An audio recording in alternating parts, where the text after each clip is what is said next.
नमस्कार शेतकरी मित्रांनो, कृषीप्रधान शेतकरी या यूट्यूब चॅनलवर तुम्हा सर्वांचे हार्दिक स्वागत. राज्यात काही भागात पावसाच्या हलक्या ते मध्यम सरी पडत आहेत, तर बहुतांश भागात दुपारी उन्हाचा चटकाही जाणवत आहे. राज्यातील भागात पुढील 5 दिवस पावसाचा अचूक असून किमान तापमानातही वाढीव अंदाज हवामान विभागाने दिलेला आहे.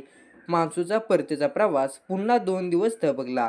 मान्सूनने आतापर्यंत जम्मू काश्मीर, लडाख, गिलगिट या भागातून माघारी फिरला, तर उत्तर प्रदेश, पश्चिम मध्य प्रदेश आणि पूर्व राजस्थानच्या आणखी काही भागातून माघार घेतली. पण आज पुन्हा मान्सूनने एकाच जागेवर होता, म्हणजेच आज मान्सून कालच्याच जागेवर होता. त्यामुळे मान्सूनच्या परतीचा सीमा लखीमपूर खेरी, शिवपुरी, कोटा, उदयपूर, दिसा, सुरेंद्रनगर आणि जुनागड दरम्यान होती.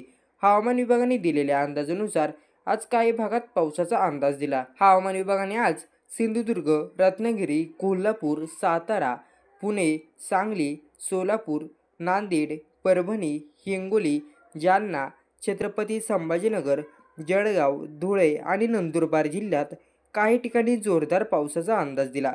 तर उद्या कोल्हापूर, सांगली, लातूर, परभणी, हिंगोली, जालना, छत्रपती संभाजीनगर, जळगाव आणि धुळे जिल्ह्यातही काही ठिकाणी पावसाचा अंदाज दिला.